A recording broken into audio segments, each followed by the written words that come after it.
నువ్వు పోలీస్ అన్నప్పుడు పోలీస్ యూనిఫామ్‌లో రా. సివిల్ డ్రెస్‌లో గూడా ఉంటారు. అది ఎప్పుడు మామూలు కార్యకలాపం అంటే కొన్ని తీవ్రవాదుల్ని ఇట్టాంటోళ్ళని పట్టుకోవడానికి. అలా కాకుండా అట్లాంటప్పుడు కాల్చకూడదు అన్నటువంటిది నువ్వు సివిల్ డ్రెస్‌లో ఉన్నప్పుడు కాల్చకూడదు అన్నటువంటిది సుప్రీంకోర్టు చెప్తోంది. పోలీసుల మీద మర్డర్ కేసు పెట్టింది. ప్రస్తుతం విచారణ జరుపుతోంది. 2015 జూన్ 16వ తేదీన సాయంత్రం 6:30 గంటల సమయంలో అమృత్సర్‌లోని వర్కా బటాలో రోడ్డులో I-20 కారులో వెళ్తున్న వ్యక్తిని బొలెరో, ఇన్నోవా, వర్నా కారులో వచ్చిన 9 మంది పోలీసులు చుట్టుముట్టారు. సివిల్ దుస్తుల్లో వచ్చారు వాళ్ళందరూ కూడా. తుపాకులతో దగ్గర నుంచి కారులో ఉన్న ముగ్జీత్ సింగ్ మీద కాల్పులు జరిపారు. ఈ కాల్పులు ఘటనకు ప్రత్యక్షంగా చూసిన 2 వ్యక్తులు అప్రమత్తం చేయడంతో స్థానికులు గుమిగూడారు.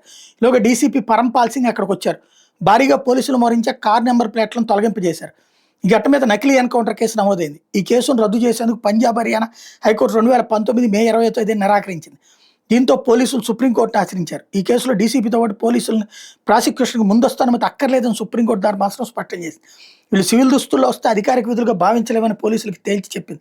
సివిల్ దుస్తుల్లో వచ్చి కారు డ్రైవర్ మీద కాల్పులు జరపడం మీద నమోదైన కేసులో విచారణ కొనసాగాల్సిందని తేల్చి చెప్పింది. మేరకు 9 మంది పంజాబ్ పోలీసులు దాఖలు చేసిన పిటిషన్ కొట్టేసింది. డీసీపీతో సహా పోలీసుల మీద సాక్ష్యాలను ధ్వంసం చేశారన్న అభియోగాలను పునరుద్ధరిస్తూ జస్టిస్ విక్రమ్నాథ్, జస్టిస్ సందీప్ మోతాలతో కూడిన ధర్మాసనం ఏప్రిల్ 29వ తేదీని తీర్పు చెప్పింది. దీన్ని తాజాగా సుప్రీంకోర్టు వెబ్సైట్లో అప్లోడ్ చేసింది. విషయం ఏంటంటే ఎవరో తీవ్రవాదం ఉన్నాడని చెప్పేసి ఇన్ఫర్మేషన్ రాగానే వీళ్ళు వెళ్ళారు. అతను తీవ్రవాదో కాదో కన్ఫర్మ్ చేసుకుంటూ కాల్చిపడేశారు.